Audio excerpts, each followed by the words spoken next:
It's the Marc Clarke Morning Show. Healthy, wealthy, and wise.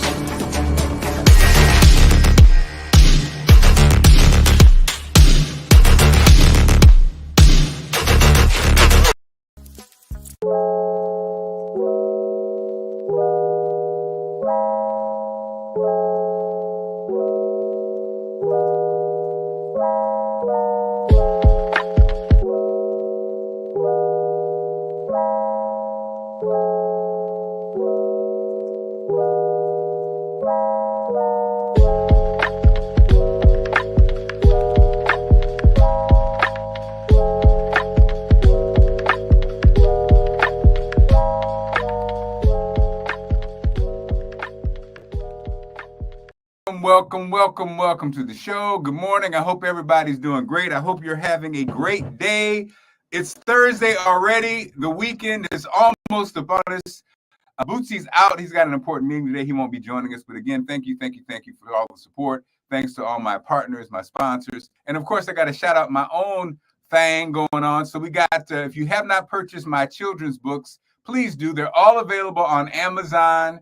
Of course, just look up Marc Clarke children's books and you'll find them. We got My Three Dogs, okay? We got Big Daddy and the Trampoline. And of course, My Papa Is, all three available on Amazon. Pick them up when you can. Today, we have a very, very special guest on talking about a very, very special topic. I was just thinking about, I'm 55, and I remember the first time I heard, even had a conversation about someone being dyslexic was in high school. And I had no idea. And it was funny because busing started. So and that's how old I am. I remember in my small town when busing started. Why do I feel like if I was in my neighborhood, this wouldn't even come up? But we got bused over to the wealthy side of town. And I just remember a classmate of mine talking about having dyslexia in class. I had never heard of it in my life. And he told us that it was a learning challenge and it was everybody was open, but it just was, again, this was high school. I'd never heard of it before. Now, at least we have real conversations and, people are more aware of it. My guest not only has helped people be aware of it, talking about her experience, she has a book about it.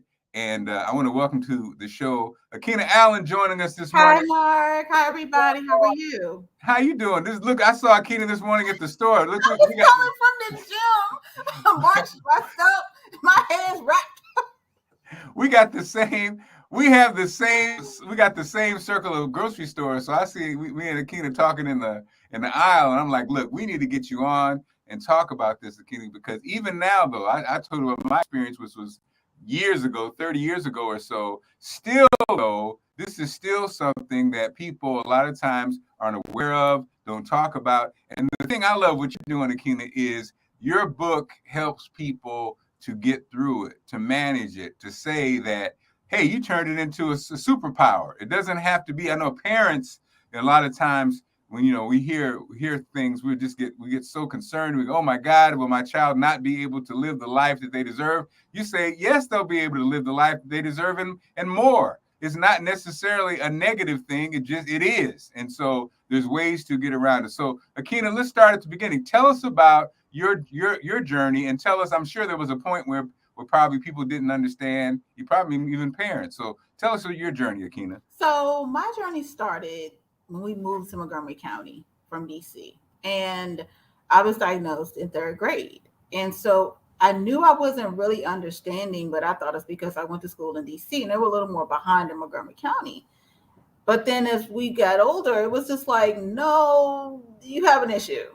And so I struggled with it in school. And it was really a situation of, oh my goodness, you're not reading, you're not understanding anything that you're reading. So in my book, I talk about that journey, about how I just really didn't know, and the struggle I went through, and then going through middle school and high school. I remember there was a test that was given, and it gave my it tested the other side of my brain, and it was like a just about perfect score. But even then, it wasn't highlighted that you had a superpower. And after I wrote the book, I went through the military, went through high school, and I started fighting for my own rights in high school because I realized that they were being challenged. And so it was me standing up to the school administration myself. And it's in the book about how I told the principal, I said, if you allow her to violate this, I'll see you in court. I'm not going to need an attorney. And they were like, well, why can't you just do what your brother does and be calm? I said, I'm not built like that, but you're not taking my rights.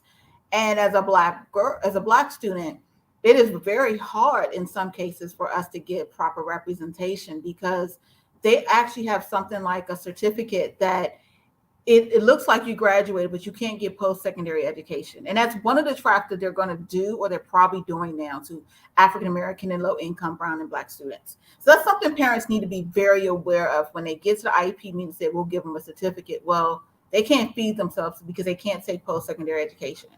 I started embracing my dyslexia after I wrote the book, because there's 4 pillars of dyslexia that most people don't know. We carry a genius.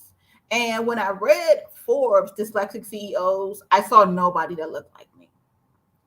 And I was very harsh. These are very successful white men. Why is it that they know that we don't know? So I started breaking down this myself, and I started cracking a code. And when I cracked the code, I realized in my book, where there's places I did really well, that was where my genius of dyslexia kicked in. And I was just like, what in the world? And why are the things that people are not telling us? Like, when your child is dyslexic and you're diagnosed, why don't you say, okay, yes, we got that. Now, this is what their brain can do, because you're looking at different numbers with the testing and bell curve, but they pay too much attention to the lower numbers and not enough to the high numbers. And so I started looking at, why is it that dyslexic excel? Why do we excel in different areas? And there's 4 principles. There's material reasoning, there's interconnecting reasons, there's narrative reasoning, and there is dynamic reasoning. And these are all 4 things that we use. We don't even know we're using them. And so I decided that. So Akina, so in school, like you said, when you were tested, did they say that you were dyslexic, or did it come back? They called it level 3. And I was like, what is level 3? And then when it clicked in was, remember the Cosby Show, and Malcolm Jamal Warner's character was diagnosed with dyslexia. He kept failing his classes. I cried. I said, this is me. And I went back to school. I was like, I'm dyslexic. They're like, yeah, you are. And it was something that snapped at me in high school. I was just like, how do I do this? Because they never told me that I was gifted. They just was like, oh, well, you understand this and you understand that. I was just like, that's not helping me. And when I got into the... So Akina, what are things that do come to you easily? And then what are things that are a challenge? And I'm sure it's different for everybody. Yeah, for every dyslexic, we're all different. Like, what comes to me are weird, complicated problems. Dealing with operations. Like right now, I work more with operations, project management things. So dynamic reasoning goes well to me, because I'm very good at understanding certain things that I can do with my mind. I can move a room around. It's like AutoCAD. And if you go to like my IG page, Vocal Chicks, I start talking about the individual gifts. I deal with that. I don't do well with problem solving. Sometimes numbers don't work well for me. But if I step back and get a visual of it, those things come good to me. I'm good at art stuff, but I'm also good at connecting things that are uncommon. That's the interconnecting reasoning that we, in the things that you know. And like one of your callers right now, yeah, they don't connect on that. So I started pulling out my gifts. We are gifted. We are so gifted And we need to understand that. Like, I started understanding I'm so gifted, it's weird. The other thing that comes with dyslexia is something called ADHD. They don't talk about it. How that comes out is a flicker number. So your mind has a certain amount of attention that it does. If it goes over, then yeah, that is possibly a secondary diagnosis, which is also a superpower because I started mastering that part. And so those are the things I understand. Complicated issues, understanding where people having a sense of what they do and what they can't do, and doing project management. Project management for me is something I do like nobody's business. And I didn't realize I was doing it. I started learning how to do it in the military at 17. I went in as a delayed entry soldier and I drilled during my 12th grade year. I didn't realize that I could do that. And then when my unit invaded Iraq and I was doing project management, there was so many things in my head. And they were like, how are you keeping that? I don't know. And I realized I could do that. So I've utilized that aspect and social justice and being an advocate. But mainly, I think the biggest thing that I've realized I can do with my dyslexia is project management, but it's also helping students that are going to the next level. Like, and to me, that's important for when we talk about the wealth gap and we talk about issues on poverty in our community. We have to understand that our kid, when your child has a learning issue, you need to start turning that book in junior high school. That means that instead of waiting to high school, we need to start looking at what you can do. Every child that is diagnosed with this can do something well. There is no reason why your child should be sanctioned just one thing. It is wrong. And if we really want to address this issue, we need to start saying and funding special education departments in urban schools and saying, no, we need to pick this child's brain. We are losing good human capital. Yes, we know what they can't do, but let's start highlighting the stuff that they can so they can retain their concentration in class. So when things get challenging, they don't feel like they're stupid. They just know how to say, I don't understand that. And that is what I want to impose on us. It is so much brilliance out there that we're losing it to the jail system because no one's addressing this. And that so, is the issue. So Akina, your child is diagnosed. You're in, they're young. They're in, before fourth grade. And I know there's a whole other show about designation. What is it, third and fourth grade? When you talk about children, especially, like I say, low income kids or kids of color. So Akina, your child, you find out early. What steps would you recommend for parents to do? Obviously being aware, active, on top of it is obviously you can't be a distant parent. You can't be disconnected and not really deal with it. You got to be on top of it. So what would you say to those parents? So once your child is diagnosed, as my goddaughter's son got diagnosed, he's about third grade too. And one of the things you do is you find out what your child does well. Because the tests are already going to show all the areas, and you already know you're at this IP meeting. So obviously, this child's not connecting. What you need to do is instill in your child, you are great. Okay, you got some things that you may not know, and everybody doesn't do them well. But you have to start understanding and connecting the things that you know your child does well as a parent. Like, no one thought I could read, but I could pick out cards. So poetry taught me how to read. That's what taught me how to read, because I could see what the poet was saying, and I understood how to convey that. The other thing you need to do is you need to do a vision board. So tell your child, there's a theory called Graham's model of 96, and Graham's model of 96 says you use your strength to pull your weaknesses. Okay, that's basically what that theory is. What you need to do is look at the things that your child does well, and then give them a vision board and say, where do you see yourself? Okay, let's start getting some visions in our mind. Let's start seeing ourselves in beyond where we are. Let's start seeing ourselves in a place where we're gonna be successful, no matter what it is. So you do a vision board. You sit down with that child. You do an art project, and you start to cultivate a conversation, because every topic matter has certain parts where those skills are needed that they're not good at. So if you can show that student that skill set is needed where you're going, but that they understand that they have a passion for it, then they're going to get it. It's going to be easy to attack because they're going to have a visual. That's what I would tell a parent to do. Walk in and empower your child and say, you are good. Mm. Do not let the world put a tape in their head that tells them they will never make it. Don't ever do that. I Because love it. everybody is going to sit at that table and they're going to look at these numbers and the social psych. Who cares? Where does this child want to go? Where? And start making a path to show that child they can do it. That's how you do it.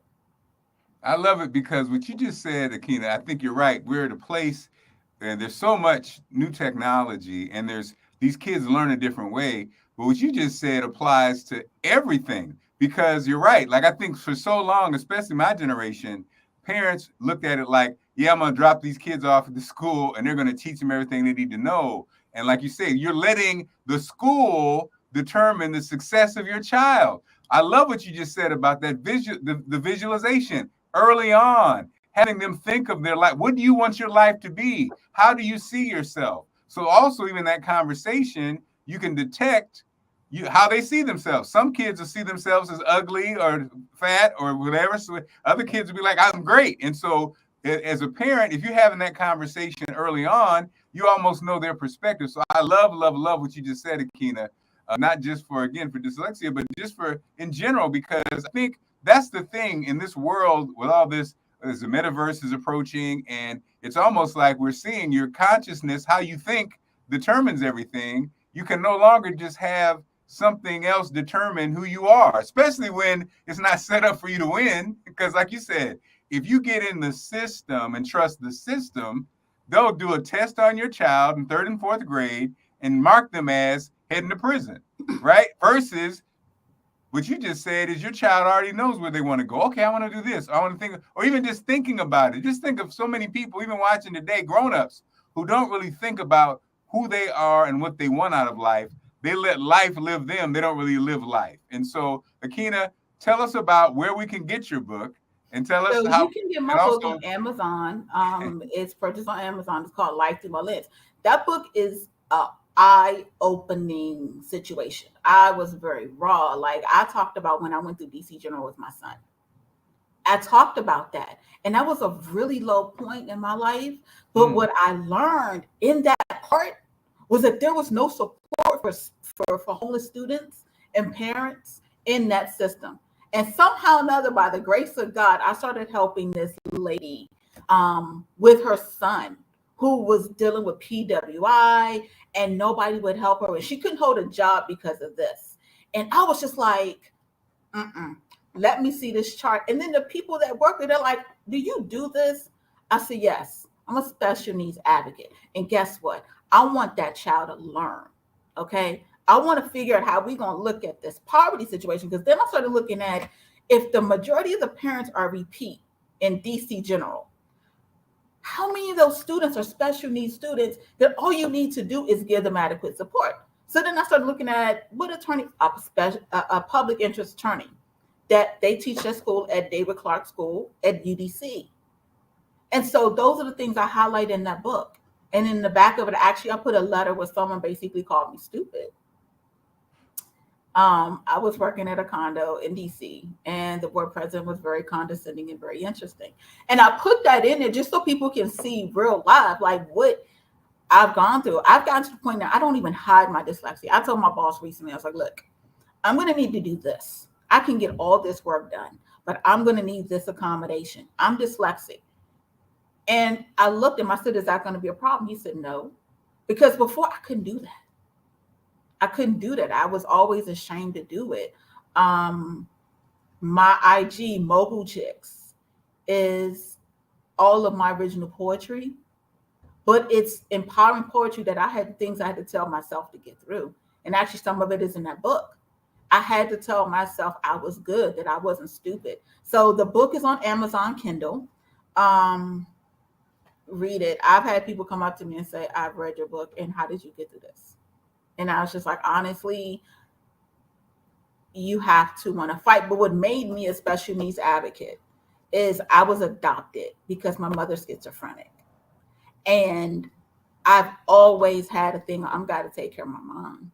I got to be there. And so it made me sensitive to the topic matter, and it covers myself and it covers me. So when I see injustices, I'm that person that will come for you. And I feel like I talked to my aunt. She is her name is Dr. Lila Bowen Banks. She created the School of Social Work at UNC. I found out, and she told me, she said, "You're definitely a social justice person." My goal is to use my book, the proceeds of the book, to fund special education departments in urban schools. And I also have a store called Mobile Chicks on Teespring, that all of the stuff there I did myself. I want to make sure that we make our children a priority.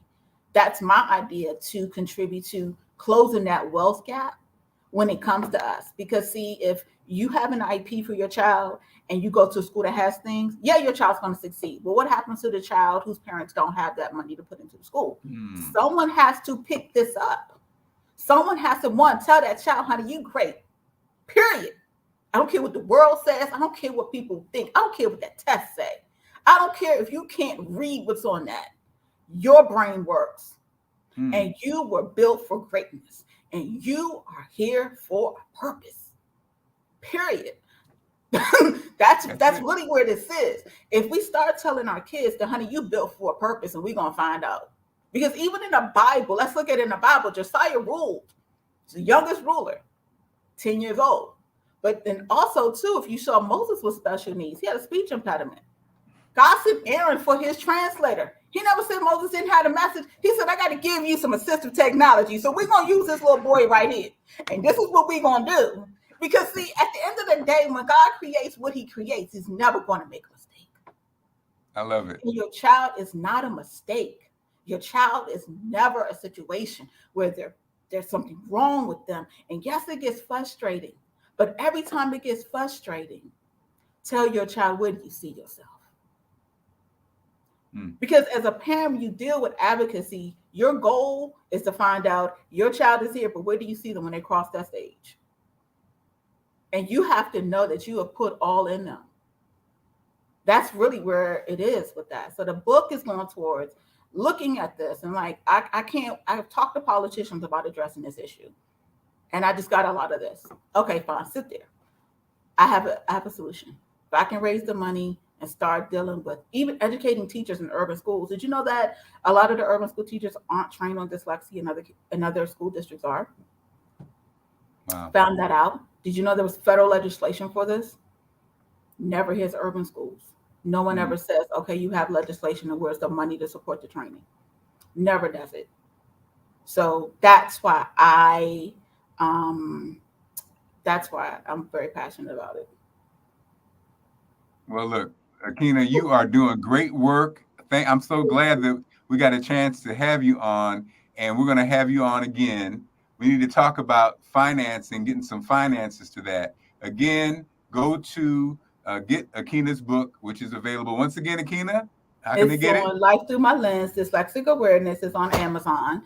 And just go there and get the book. I'm really on a mission, and I wrote a program to look at how to effectively adopt schools. I've sat on large amounts of grant committees on the city of Rockville as well as on the city of Tacoma. And my goal was to look at this and say, we need to help. We need to help. Even when I worked on the Obama campaign on 212 in DC, I talked about that to some higher ups and was like, what are we doing about special needs? Like 2 or 3 of my interns were special ed. But they were amazingly brilliant. They were most brilliant people. Like, how did you figure that out? I was like, I figured that out because it came to me. But let's look at what they can do best based on our mission. This man got to get reelected again. So I'm going to need you to let James do what James do best, ADHD and all. And I'm going to let Terry do whatever. So it's like there's nothing wrong, but they do something very well. You just have to know the mission of your organization. Akina Allen, thanks for joining us, love. You're welcome. Hi, Sandra. Continued success, and everybody who's watching, thank you for the support. Everybody's watching a later date, thank you for the support. Make you subscribe to the channel. Make sure you go ahead and get Akina's book. Make sure you get my book, and we will see you tomorrow. It's Fashion Friday on the Marc Clarke Show. Take care, and thanks so much.